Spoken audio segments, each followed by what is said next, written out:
Can a non-Muslim 2014 go to heaven? So not anyone before the Prophet, peace be upon him, but today. And yeah, go ahead. So what are you going to say? So just in terms of the same surah, ayat number 111, 112 later on. وقالوا لن يدخل الجنة إلا من كان هودا أو نصارى تلك أمانيهم قل هاتوا برهانكم إن كنتم صادقين بلى من أسلم وجهه لله وهو محسن فله أجر عند ربه ولا خوف عليهم ولا هم يحزنون. Exactly the same translation words. For everybody. Exactly the same translation. So it's the same words. And they say none shall enter paradise except he be a Jew or a Christian. Those are their desires. Say, produce your proof if you are true, if you are truthful. No, whoever submits himself, and the Arabic there is aslama, who commits his whole self to Allah and is a doer of good, he will get his reward with his Lord. On such shall be no fear, nor shall they grieve. So then, are you saying they have to be Muslim? I'm saying that they have to, in order to cross-reference it, they have to be Muslim. Now, but the difference, here's the difficulty though. Okay.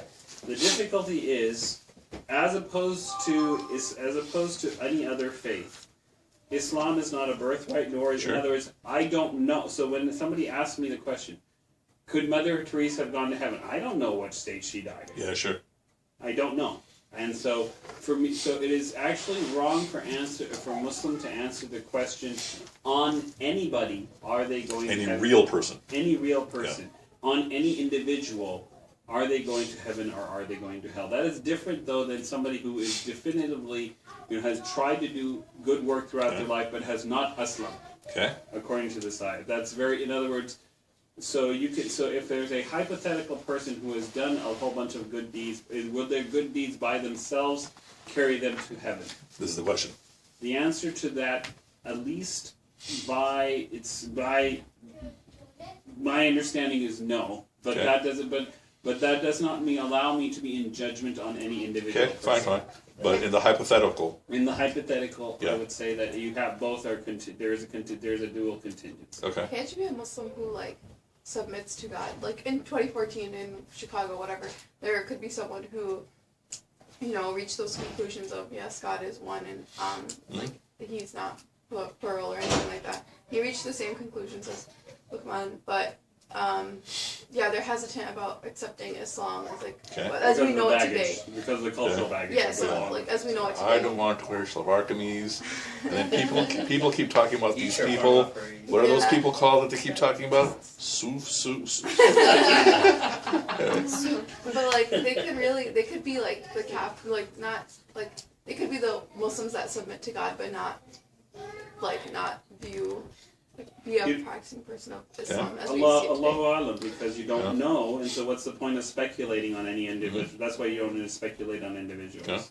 I'm completely with that line of reasoning as well. I mean, I think that it's pretty definitive in our Aqidah that in order to enter, the prerequisite to entering Jannah, at least on the whole, is saying the Shahada, right? Okay. But in any individual person, to point that person and say, yes, that's all agreed upon. Yeah, you can't say that about somebody.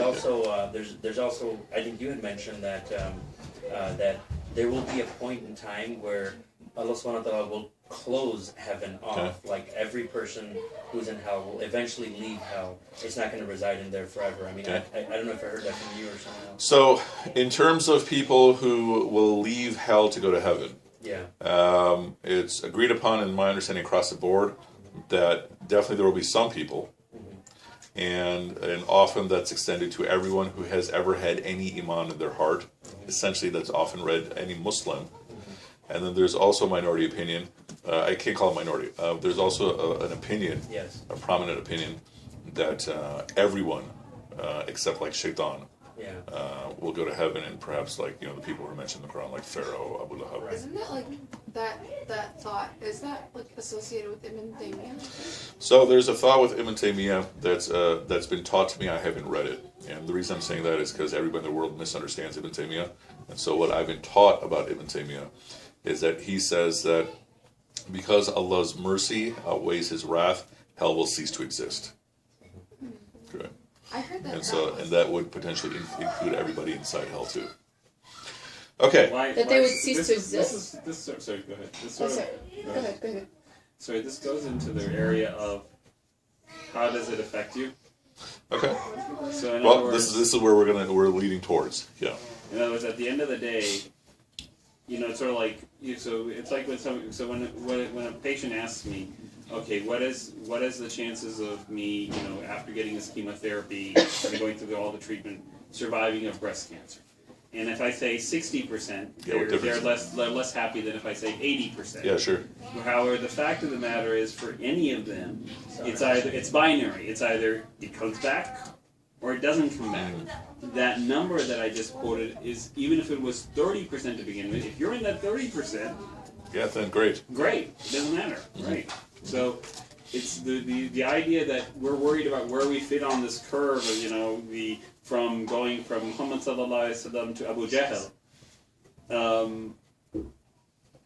It's sort of irrelevant. Well, this is the direction that we're working towards. Raising your hand. No.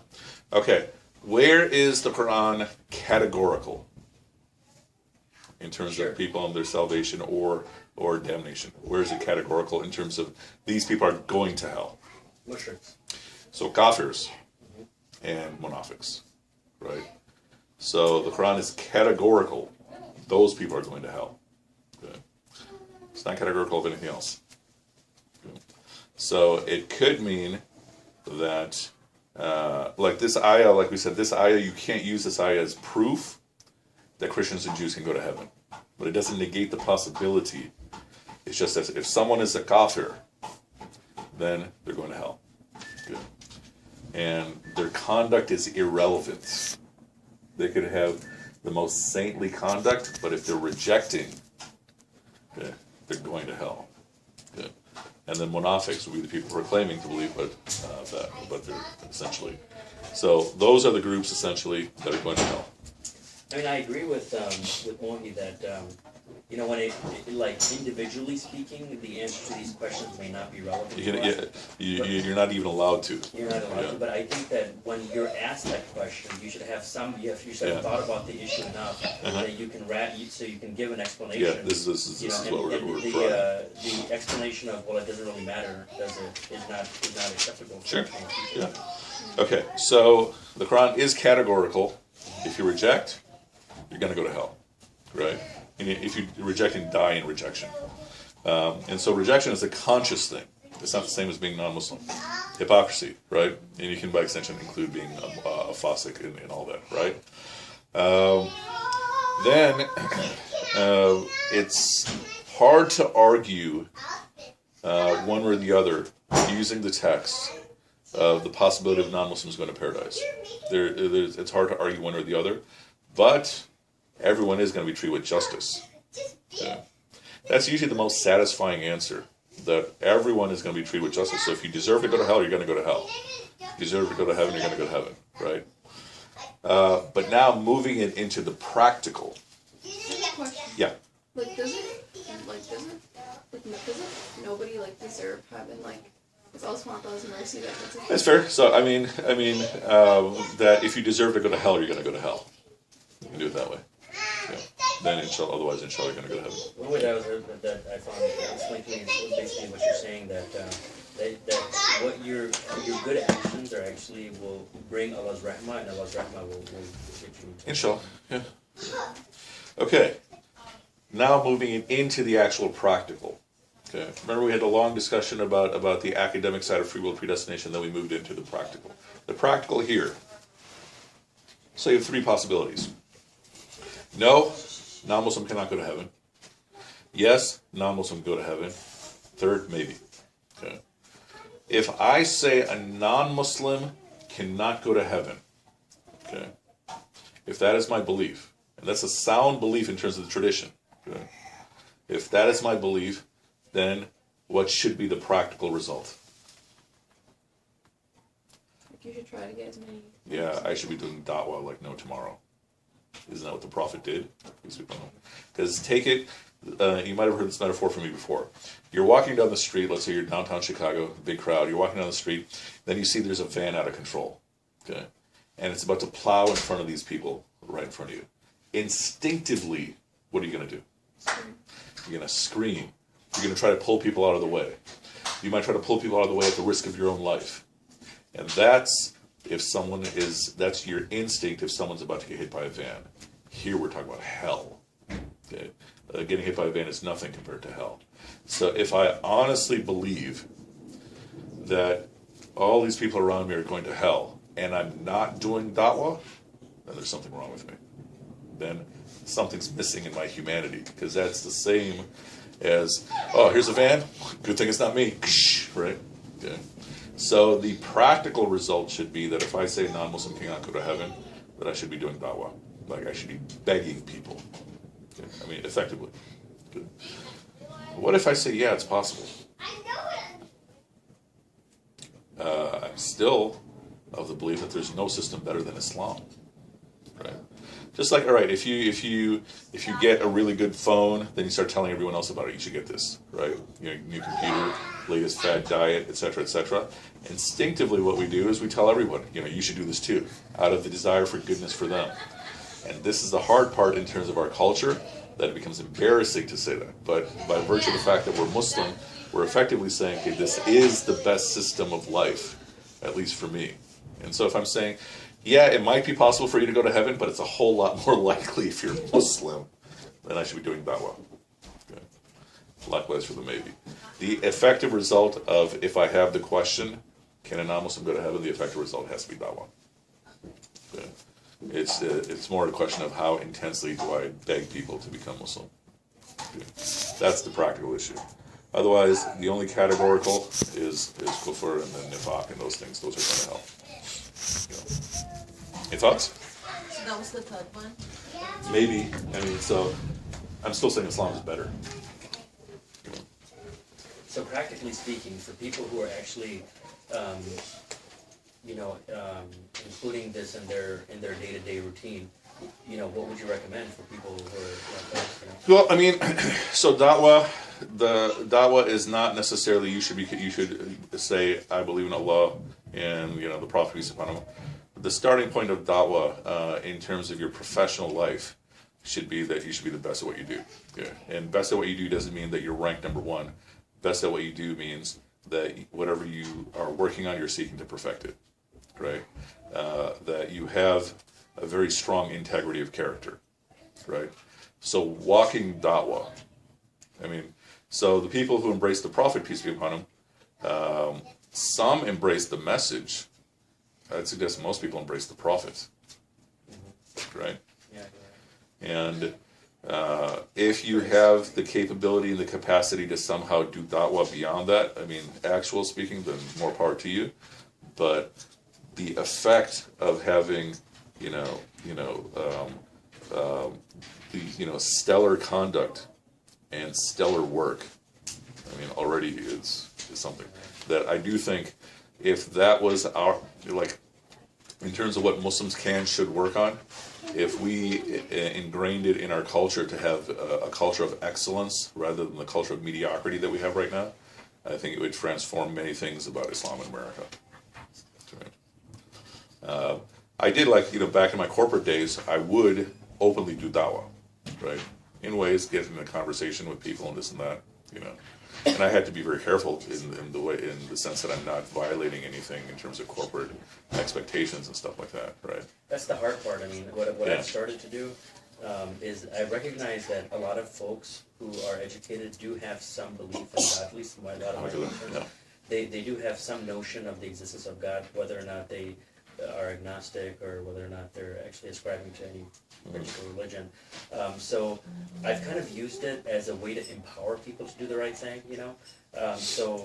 multiple cases, like patients who are morbidly obese or have a very hard time quitting smoking, and they just don't have the willpower to be able to stay consistent, and I've kind of utilized them, and without imposing or discussing about my own faith, but I say ask God to help you, and ask do beg God in prayer, to help you do this and that sort of thing. And thus far, it's been very effective. It's been very effective. I've had patients, no one's ever harnessed that strength in them, And most people, do identify with that, as something that they can fall back on to maintain some degree of consistency. Yeah, I think depending on the type of physician you are, you might be empowered to do such and such. Because I have a friend who's a nephrologist, right? And especially when they get into end of life issues, he'll get into a conversation with them. Okay, this is the time to really figure out what your beliefs are. Yeah, right. He's got this beard that goes on to here. But the key point I'm making is that if you are someone who is in your profession just good and solid, and you're calling people, that's one thing. But if you're appreciated for your integrity and the quality of your work, the people are going to appreciate whatever it is that you do, right? I see that the problem right now in post 9/11 America is that the dawah has been sort of like pushed aside, and the main issue is like Muslims, the community just trying to dig out of the hole of like being negative perception, being perceived as terrorists. Yeah. So that's all like that's like the day to day is just mostly that focus. Instead of speaking about what motivates you, what inspires you, you're just like, well, I'm actually really a good person if you get to know me.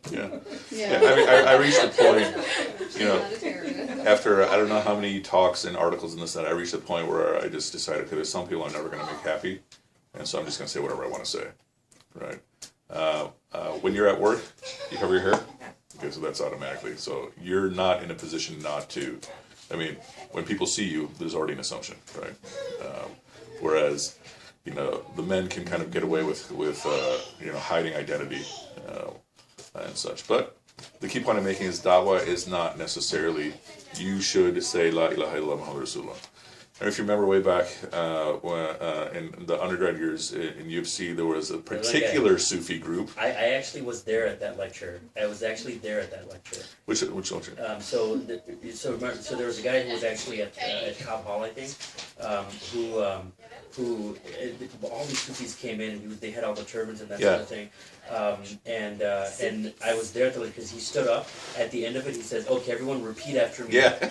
Live. Oh my God! Are you serious? Yeah. He's like, "Allahu Akbar," and it was like shaking, and you're all now Muslim kind of thing. Yeah. So there's a particular track of Sufis that's infamous for this, right? Are you serious? And they claim, our sheikh, he is a wali of Allah. He has done 1 million shahadas, and that's how they do it.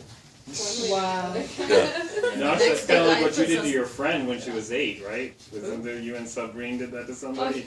How old were you at the time? 25? We lived in Westmont, and we had this one neighbor who played all the time. We played Barbies and every day in the summer. And her name was Nowinski, her last name.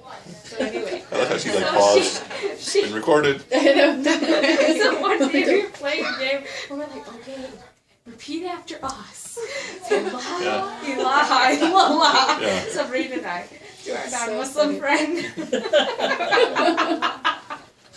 And today, she's changed her name to Ingrid Mattson. No, okay.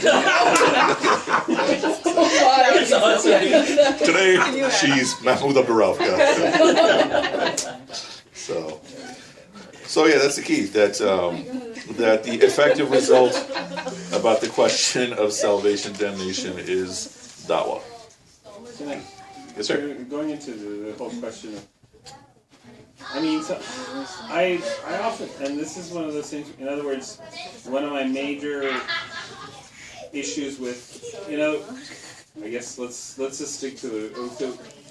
I feel like there's a lesson in the Sunnah of the Prophet sallallahu alaihi wasallam, where he sent Musab bin Omer to go talk to the people of Medina. Yeah. Even though all of the people there were completely knowledgeable of the Deen and completely capable of talking about Islam, yet he chose somebody who was a communicator, who would be able to communicate effectively with the people of Medina. And yet there are groups today who send people out who are not able to communicate with the people in their language, who come to the masjid say the same rote memorization speech, and then say that this is dawah, which to me you can say is dawah, but it just falls. And may Allah reward everybody for it according to their intentions. But it falls to me outside the purview of what the Sunnah teaches. It almost becomes anti-dawah, Yeah. It almost. I think you should do the Islam right now, Again, I just. I mean, Islam is the religion of the peace.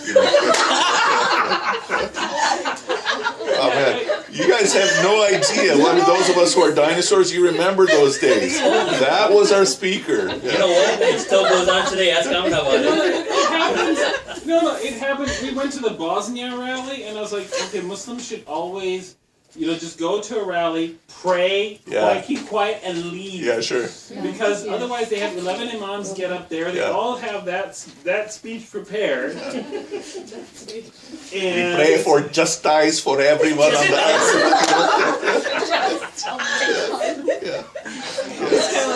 But so everybody, when they come, or they'll come and just talk to Muslims. Yeah. I'm like, okay, can you stop talking about the never perform sunnah of the kurta pajama and the topi? And actually, sunnah that, as far as I know, the Prophet ﷺ never actually did. And let's talk about this. When you're talking about dawah, let's talk about some of the and following the sunnah. How about following sunnahs in matters that are actually part of the sunnah? Yeah, totally, yeah. I mean, but it's just because dawah, it seems like when we talk about dawah, it just kind of it becomes this thing like we should be proselytizing, and I think there's a very definite example from the Prophet ﷺ's life. Not everybody should be proselytizing. That's absolutely true. Yeah, totally. There's some people who should just stay silent. Keep away from it. Yeah, absolutely. Oh, I can't tell you how many of those things I've been to. Uncle gets up. Oh, I mean, so like certain uncles will invite me to speak on their behalf as a Muslim guy at a trilogue Jewish Christian Muslim, and then one of those uncles get up and say, "Tell me about the Bible. What does it say? This thing in the Bible?" Or they'll start quoting the Bible in the Ezekiel 1, 2, 3, it says this. They all think there's Zakir Naik or something. Yeah, and one uncle, he was chewing pan while he was doing this. So tell me, what is this? To even go beyond that, Zakir Naik in Zakir Naik situation, very effective. Zakir Naik at DePaul University, not effective. Not a good idea. I mean, there's something to be said for every da'i has their appropriate their situation, niche. their appropriate niche. Yeah. The Tablighi Jamaat going to different villages around India because they have never actually said the Shahada. Great idea. Even because they consider themselves Muslims, they need something to kind of get them started. The same thing coming to, Islamic Foundation and giving the same speech. I don't know about that. So, the point being that the end result is that da'wah has to be done in the proper context, the proper approach. There is also another reason why you find many people say that a non-Muslim cannot go to heaven, because they feel that would be unfair. I got to do all this work. It would not be justice. I would have to do all this work. It's not fair that someone who doesn't have to do anything can go to heaven. What do you think about that argument? What if isn't there like a biblical story about what is it called? The Bible? Yeah, no. This is the prodigal son kind of. So could we apply that here? How do you understand the story of the prodigal son? Isn't it like there was one son who did everything great, and then another son who did everything terrible, and then the terrible son comes back, and then he gets rewarded equally. So you have no problem with that? That you have to make all these prayers and say all these things and do all these things, and someone else can come along? I feel like isn't that your reward? Isn't prayer? I think people have a problem with that. But isn't that if you ask for forgiveness, you're forgiven? So even if you've led a bad life, but in the end, But what about someone else who hasn't asked for forgiveness and they get something? I feel like your There's reward different will levels. be different than their reward. The key is that nothing's taken away from you, right? That, heaven is not a small place where if a non-Muslim is somehow, or someone who seems to not earn anything is granted something, doesn't take anything away from me. Right. And I mean, you want everyone to have at least like Orland Park, right, as their paradise, right? I mean, you know, give them at least that. Yeah. Okay. Sorry, what did you say? It's a Hazard Bobby thing. Okay. So let's stop here, and then next time, inshallah, we'll get into ayah 63. So, once again, this ayah is not proof that Christians and Jews in particular can go to paradise, but it's not negating it either. Okay, any last questions or thoughts? Anything at all? The whole ride home, I think about all these uncles. The prophets before Islam, you call them Muslim. Yeah. Wow. Even the disciples of Jesus in the Quran are called Muslim. Yeah. So this is the argument we're using, that by definition, Bani Israel, the religion is actually Islam.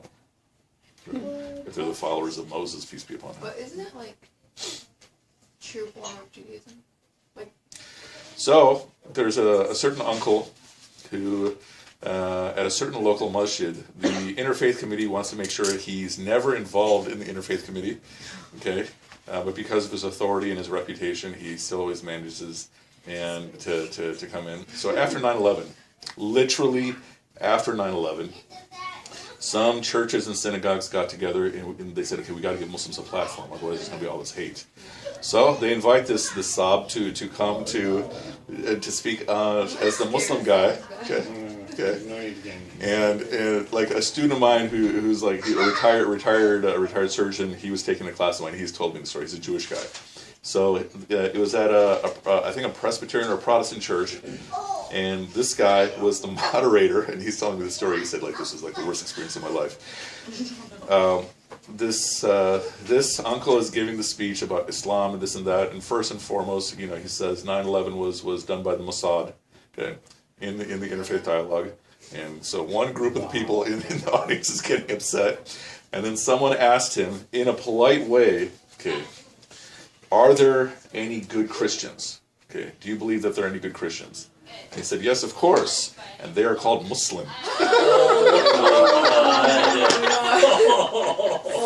I'm sure all the uncles are like, yeah! Oh my God. Another one. Okay. I swear, there were like gasps in that comment. So, Well, I mean, things I've heard, you know, certain uncles say has been floored me.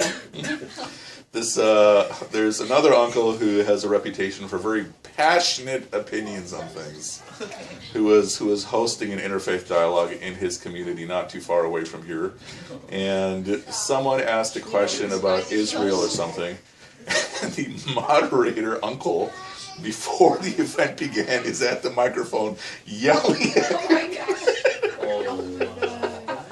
Zionist this, that, and so everyone just like walked out. Okay. Wow. But the best story of them all, That's not even the best. the best of the best. That first one was pretty scary. That was pretty awesome. Oh my You god. might have heard this one. So, the moderator, this is New York. The moderator is this Arab with a really thick accent. And he's like, from synagogue such and such, I'd like to introduce a rabbi such and such. And from this church, I'd like to introduce this bastard to you.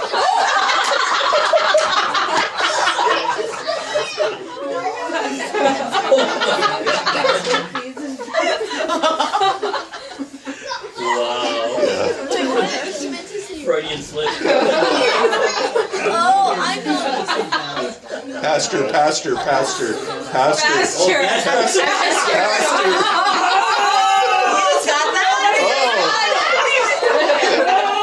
don't know, we're just so used to people telling that we didn't.